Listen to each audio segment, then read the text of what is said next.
Hi, I'm Leslie Meredith with Breakbulk Events and Media. I'm here at Breakbulk China 2017, and I'm joined in the studio with our cross-border panel. So welcome, gentlemen. It's great to have you here. Thank you. Thank It's you. our honor to Our be here. pleasure. Good.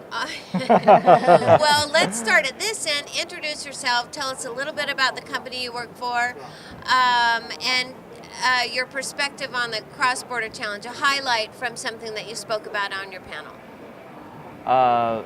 Actually, all right. So I used to work with a third-party logistics company and a fabrication company, and now I'm working in a cold chain logistics company. Oh, interesting. Yeah, Okay. and so across three different areas. So for this time, I have shared my experience, mainly focus on these three aspects. And I think for the cold chain logistics, I'm not that good. So I just shared my experience on the fabrication and the third-party logistics company area, actually. Well, the fabrication's very important, isn't it? Yeah. Particularly when it comes to transport. We've been hearing throughout the conference that getting logistics and transport partners in early in the process can make a huge difference. Yeah, that's right. Okay, how about you? Introduce yourself Yes. My tell name us is a little Henry, bit of- and okay. Henry Hu. My company name is Liu Chain Logistics, and actually, 12 years back, I have been working with Maersk Line for 10 years, and then as a partner, we have an office in Shanghai as Liu Chain Logistics. Actually, we are mainly focused on traditional container transportation. My personally involved some projects for Chinese clients, export for overseas, and also arrange some engineering construction machines shipped back to China. I think the market for China for project is increased because of the trade mode is changed. 10 years back, China export everything for products, example garment, shoes, and now I think China increased the investment outside. Yeah. So that means a lot of project, exam tours, pass, and all this should be export out. Good. So I think Okay. this is increased. Okay. All right. thank How you. about you? I'm David Xu from the Sino Project China. Actually, myself have been involved in project logistics more than 12 years after my graduation from college. At that time, I was working for a paper mill, import a lot of paper machines from Europe and America. After that, I joined a Danish project forward, still focused on project cargo from Europe to China, to Asia, especially China, mostly.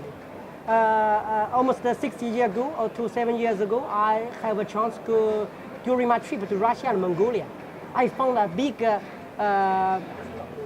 project cargo potential in the future. At that time, I decided to start Sino projects with focus from China to Russia, Mongolia, and Central Asia, and decided to dedicate myself to be involved in cross-border project logistics from there. And nowadays, we have handled a lot of projects from China to Russia and Central Asia countries. Okay, good. So the focus of your panel was cross-border. Yes.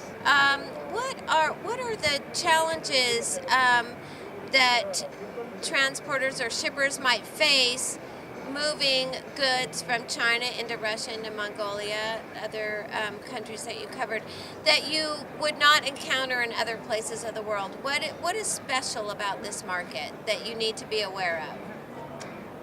Let's start here. Let's go down again. Yeah. Okay, I see. Actually, for the EPC industry logistics area, so I think the big challenge will from the customs and the road transportation and the cross-border and the different policies maybe and the different custom clearance formalities from here. And I think on this aspect, they will have a very good working experience on this aspect. So yeah, maybe David Okay. could answer the All question. right. Okay. Okay, so what do you need to know going cross-border in this region? What is important to know that you might not have experience with working in other parts of the world? I think if you want to enter this business, and first you should figure out where is the risk. Should have a clear picture about the risk and whether you want to take care of this risk. I think should have a clear picture. And for operation wise, and you can name it, but risk you should have Try to think avoid. about it Yeah. and at the beginning. Yeah, early on, right? Yeah. We don't like surprises down the line. Okay, how about you? David? As George and Henry mentioned already, customer clearing is a problem always in Russia and Central Asia countries. Indeed, also risk we need to think a lot. Especially, in some area in Russia and Mongolia and Central Asia countries, the road condition is not so good. Yeah. Especially when we are talking about heavy cargo transport in that area, especially during winter, and also during some specific special route to the destination, cross some bridges. It always Yeah. challenge.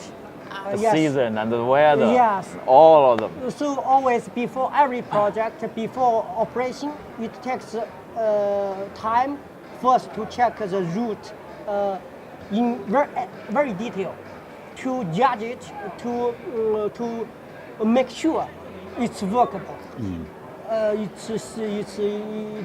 It works on both risk within the risk control side. Otherwise, it will be very, how to say it, it will be Costly for mistake. not only cost